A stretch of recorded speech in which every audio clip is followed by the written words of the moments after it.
Nama Gibran Rakabuming Raka melesat di pertengahan masa pendaftaran Capres-Cawapres 2024. Wali Kota Surakarta ini akhirnya resmi digandeng Prabowo Subianto untuk berlaga di pemilu 2024. Lahir di Surakarta 1 Oktober 1987, Gibran merupakan anak sulung pasangan Presiden RI Joko Widodo dan Iriana. Nama Gibran Rakabuming Raka berarti anak laki-laki yang pandai, teguh, bijaksana, dan tetap sederhana. Gibran menghabiskan masa kecil di kota kelahirannya. Ia bersekolah di SD Negeri Mangkubumen Kidul, Surakarta, dan melanjutkan ke SMP Negeri 1 Surakarta.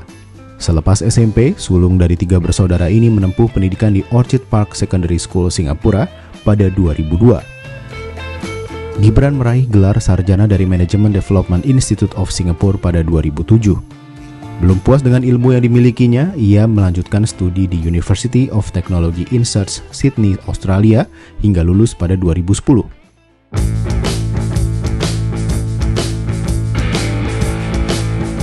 Berbekal ilmu ekonomi, Gibran kembali ke Indonesia dan meniti karir bisnisnya. Di penghujung tahun 2010, Gibran membuka usaha catering dan wedding organizer bernama Chili Pari. Di Surakarta juga pada 2015, Gibran mendirikan usaha martabak bernama Markobar alias Martabak Kota Barat. Beberapa resto makanan dan kedai kopi juga dirintis Gibran di Surakarta, Semarang, dan Yogyakarta. Usaha kuliner berkembang hingga pada 2018 ia menggandeng Kevin Susanto meluncurkan startup kuliner bernama Gula yang menjual minuman tradisional es doger dalam kemasan yang lebih modern. Berselang setahun bersama sang adik Kaisang Pangarep dan Chef Arnold Purnomo, Gibran mendirikan bisnis kuliner Mangkokku. Selain bisnis kuliner, Gibran membuka iColor, usaha reparasi produk elektronik Apple yang kini tersebar di berbagai kota di Indonesia.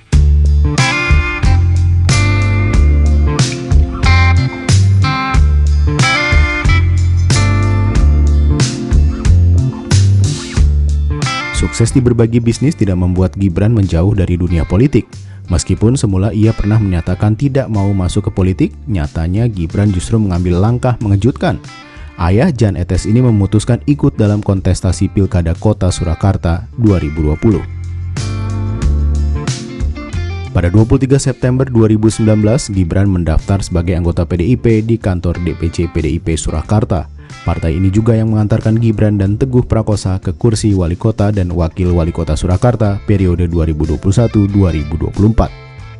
Sejak maju dalam pilkada dalam suasana pandemi COVID-19, Gibran menyatakan pemulihan ekonomi setelah pandemi menjadi salah satu program prioritas yang diusungnya. Kehadiran Gibran di kancah politik sekaligus memberikan harapan akan tampilnya pemimpin berusia muda.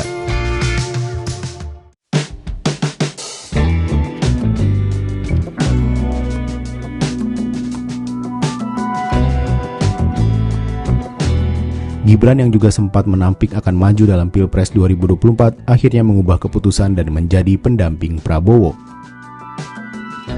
Langkah politik Gibran ini menghadapi pro dan kontra. Banyak pihak menuding melenggangnya Gibran jadi kontestan Pilpres 2024 sebagai buah yang dilahirkan dari dinasti politik keluarga. Apalagi jalan Gibran ikut ditentukan lewat perubahan aturan di tingkat Mahkamah Konstitusi yang kala itu dipimpin sang paman Anwar Usman. Kemampuan dan rekam jejak politik yang dianggap masih seumur jagung itu menimbulkan pertanyaan banyak pihak. Namun nyatanya Gibran tak gentar maju di Pilpres 2024. Pilpres kali ini menjadi pembuktian kepiawaian Gibran di bidang politik sekaligus menunjukkan kecakapannya sebagai pemimpin bukan karena faktor keturunan.